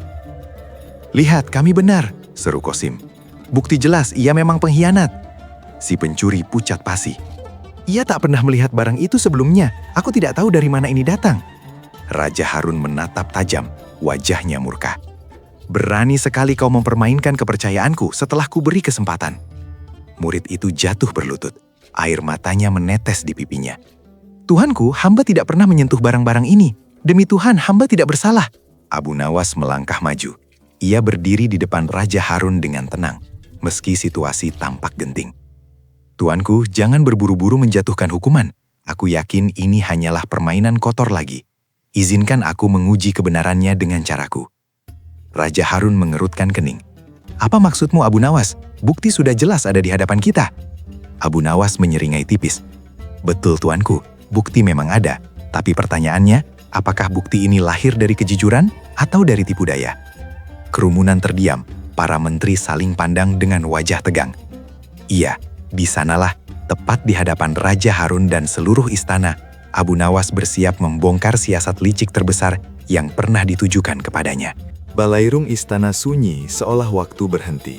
Para prajurit berdiri kaku, pelayan menahan napas, sementara si pencuri berlutut dengan tubuh gemetar di hadapan Raja Harun. Bundel dokumen rahasia dan kotak perhiasan tergeletak di lantai sebagai bukti. Para menteri tersenyum tipis, merasa kemenangan sudah di tangan. Namun Abu Nawas berdiri tegak di tengah ruangan, wajahnya tenang meski hatinya penuh kewaspadaan. Abu Nawas meminta izin. "Tuanku," Abu Nawas berkata sambil membungkuk hormat. "Izinkan hamba membuktikan bahwa ini bukan perbuatan muridku. Jangan terburu menghukum sebelum kebenaran diungkap." Raja Harun menatapnya dengan tajam. "Sudah jelas Abu Nawas, mengapa aku harus percaya lagi pada kata-katamu?" Abu Nawas tersenyum tipis. "Karena bukti bisa dipalsukan, tapi kebenaran tak bisa disembunyikan selamanya. Beri hamba satu kesempatan. Jika hamba gagal, biarlah hamba dihukum bersama muridku." Kerumunan bergemuruh, para menteri sempat terkejut, tapi segera mengangguk puas. Bagus, pikir mereka. Kali ini Abu Nawas juga ikut binasa. Raja Harun akhirnya mengangguk. "Baiklah Abu Nawas, aku beri satu kesempatan. Tapi ingat, satu kesalahan saja, nyawamu jadi taruhannya." Memanggil pelayan. Abu Nawas meminta prajurit panggil semua pelayan yang bertugas di gudang perbendaharaan malam tadi. "Aku ingin mereka bersaksi." Tak lama kemudian, para pelayan berbaris di depan raja. Di antara mereka tampak pelayan muda yang semalam dipaksa menaruh dokumen di kamar pencuri. Wajahnya pucat pasi. Abu Nawas melangkah perlahan menatap satu persatu. "Wahai para pelayan, apakah ada yang melihat siapa yang terakhir menyentuh dokumen ini sebelum ditemukan?" Semua menggeleng, hanya pelayan muda itu yang gemetar, matanya tak berani menatap. Abu Nawas tersenyum kecil. "Baiklah, kalau begitu, aku punya cara lain. Prajurit, bawakan mangkuk berisi air dan tepung." Para pelayan saling pandang, mengingat trik serupa pernah ia gunakan untuk membongkar jebakan cincin. Trik kedua Abu Nawas. Abu Nawas merendam dokumen dalam air bercampur tepung, lalu mengangkatnya. Gulungan itu meninggalkan bekas putih pada tangan siapapun yang memegangnya. "Sekarang," katanya, "aku ingin semua pelayan maju satu persatu. Letakkan tangan di meja agar semua bisa melihat apakah ada sisa tepung menempel." Pelayan pertama maju, tangannya bersih. Kedua juga bersih. Begitu seterusnya sampai tiba giliran pelayan muda. Ia berusaha menyekat tangannya dengan pakaian, tapi sia-sia. Saat tangannya diletakkan di meja, noda tepung jelas terlihat. Kerumunan langsung berbisik keras. "Lihat, ada bekas tepung." Raja Harun menatap tajam. "Katakan yang sebenarnya. Siapa yang menyuruhmu?" Pelayan itu jatuh berlutut, menangis terseduh-seduh. "Ampun tuanku, hamba dipaksa, hamba tak berani menolak. Para menteri, mereka yang memerintahkan hamba menaruh dokumen dan perhiasan itu di kamar pencuri." Kebenaran terungkap. Seisi balairung gempar. Wajah Faruk, Jalal, dan Qasim pucat seketika. Mereka mencoba membantah, tapi suara rakyat istana sudah bergemuruh. "Benar mereka, menteri licik. Mereka sudah 2 kali menjebak Abu Nawas, selalu membuktikan kebenaran." Raja Harun berdiri dari singgasananya. Wajahnya memerah oleh amarah. "Cukup sudah. Kalian bertiga telah mempermalukan istana, mempermainkan keadilan, dan mencoba menjerumuskan orang yang tak bersalah." Ia menoleh kepada prajurit. "Tangkap mereka dan lemparkan ke penjara sampai aku menentukan hukuman yang setimpal." Para prajurit segera bergerak, mengikat ketiga menteri yang berteriak-teriak minta ampun. Namun kali ini tak ada yang bersimpati pada mereka. Kebebasan murid. Sementara itu, si pencuri masih berlutut. Air mata mengalir deras. Ia menatap Abu Nawas dengan penuh rasa syukur. "Guru, andai engkau tak ada, aku sudah mati di fitnah. Aku tak pantas disebut muridmu." Abu Nawas mengangkatnya berdiri. "Justru karena kau pernah hina, kau tahu betapa berharganya kejujuran. Ingatlah, kebohongan bisa menjebakmu, tapi kebenaran akan selalu membebaskanmu." Raja Harun menatap si pencuri dengan lembut. "Aku hampir kehilangan percayaku padamu. Tapi sekarang aku melihat, engkau bukan hanya murid Abu Nawas. Engkau adalah contoh bagaimana manusia bisa berubah. Raja mengumumkan di hadapan seluruh istana. Mulai hari ini, aku mengangkatmu sebagai pengawas keadilan di dapur dan gudang kerajaan. Tidak ada makanan atau harta yang keluar tanpa persetujuanmu. Kau akan menjaga rakyat kecil dari kerakusan orang besar. Kerumunan bersorak. Para pelayan bertepuk tangan, mengangguk hormat. Si pencuri menunduk, merasa hidupnya benar-benar berubah. Tuanku, hamba bersumpah akan menjaga amanah ini sebaik-baiknya, katanya dengan suara bergetar. Akhir yang menggugah. Setelah semua selesai, Abu Nawas berjalan keluar istana bersama muridnya. Di halaman, ia berhenti dan menatap langit yang mulai senja. Muridku, katanya pelan, lihatlah langit itu. Dulu, kau hanya pencuri yang lari dari kegelapan. Sekarang, kau berdiri di bawah cahaya, dipercaya banyak orang. Ingatlah, perjalanan orang jujur memang berat, tapi pada akhirnya, langit selalu berpihak pada kebenaran. Si pencuri mengangguk, air matanya jatuh lagi. Kali ini bukan karena sedih, melainkan haru. Di belakang mereka, suara sorak rakyat masih terdengar memuji kebijaksanaan Abu Nawas dan keputusan Raja Harun. Dan di dalam penjara yang gelap, para menteri yang licik hanya bisa menggeretakkan gigi, menyesali perbuatan mereka yang akhirnya berbalik menjerat diri sendiri. Dari kisah ini kita belajar, kecerdikan tanpa hati adalah bencana, dan dosa tanpa kesempatan kedua adalah kezoliman.